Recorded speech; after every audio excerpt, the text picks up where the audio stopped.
Isang tail-beast Jinchuriki pala itong si Himawari? Yes guys, dahil inireveal na nga sa atin na si Hima ay isang Jinchuriki. At malaking pasabog nga yan sa 2 Blue Vortex ng Boruto. At si Himawari nga ang naging Jinchuriki ng pinakamalakas na tail-beast sa lahat ng mga bidyu. At matagal na nga nating inaantay na bumalik si Kurama sa kwento. Dahil alam naman natin na kung gaano nga siya kalakas pagdating sa mga labanan. At ang pinakamalaking tanong nga dito ay paano nangyari na naging Jinchuriki ng Nine-Tailed Beast si Himawari.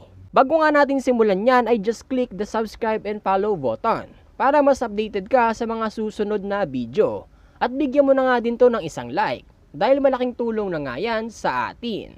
Anyways, bago nga sa atin i-reveal na si Himawari ay isang Jinchuriki sa latest chapter ng 2 Blue Vortex ay marami na ngang ipinapakitang foreshadowing patungkol sa lakas netong si Himawari Uzumaki. Dahil marami na nga sa ating ipinapakita na may itinatagla itong si Himawari ng malakas na kapangyarihan. Kahit noong bata pa lamang itong si Himawari ay nagpakita na ito ng kakaibang mga abilidad at talino sa pakikipaglaban.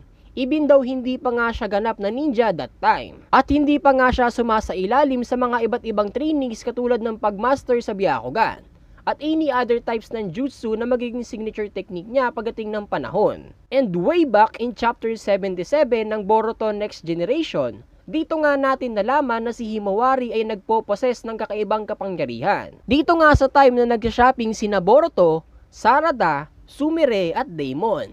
Pili nga dito ni Daemon na out of place siya. At bigla nga niyang sinabi na mahina nga lang daw itong si Boruto. Just remember guys, in chapter 77 ay ang lakas ng kapangyarihan ni Boruto dito ay kaya na nga niyang makipagsabayan sa full power Sasuke and Naruto na nakakarma B2 or B1. So just imagine guys kung gaano nga siya kalakas that time. Pero sinasabi pa nga din ni Daemon na mahina lamang siya.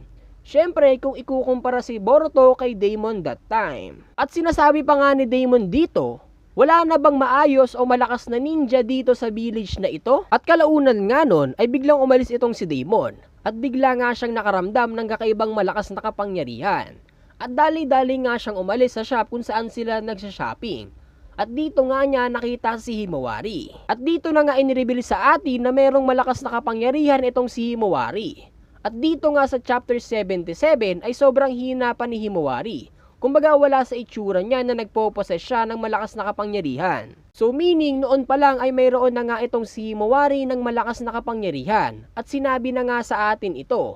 Kaya naman ang malaking tanong nga dito ay paano nangyari na naging Jinchuriki si Himawari ng Nine-Tailed Beast. Dahil alam naman natin para maging isa kang ganap ng Jinchuriki ng isang bidyu ay dapat isil sa iyong katawan ang isang bidyu para maging isang ganap ng Jinchuriki ng Tailed Beast. Pero meron ngang ibang paraan para maka-access o mag-possess ng kapangyarihan ng isang tailed beast.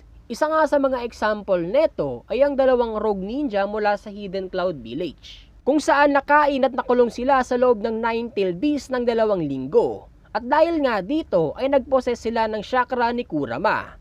Dahil nga sa na-expose sila sa chakra ng Nine-Tailed Beast noong nakulong sila sa loob neto. And para nga sa akin ay lahat nga ito ay pinaghandaan ni Naruto. Kumbaga it's all part of the plan. Dahil possible na ibinigay ni Naruto yung chakra ni Kurama noong bata pa lamang itong si Himawari. Dahil possible na gusto ni Naruto na si Himawari ang susunod na maging Jinchuriki ni Kurama. Kumbaga bago mawala noon si Kurama kay Naruto, ay nag-iwan na si Naruto ng chakra ni Kurama sa loob ni Himawari. Para kung possible man na mawala sa loob ni Naruto si Kurama ay mag-resurrect nga lang ito sa loob mismo ni Himawari.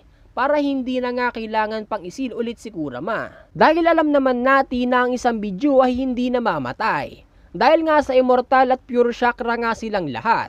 At kung mawala man sila ay muli rin silang babalik sa takdang panahon.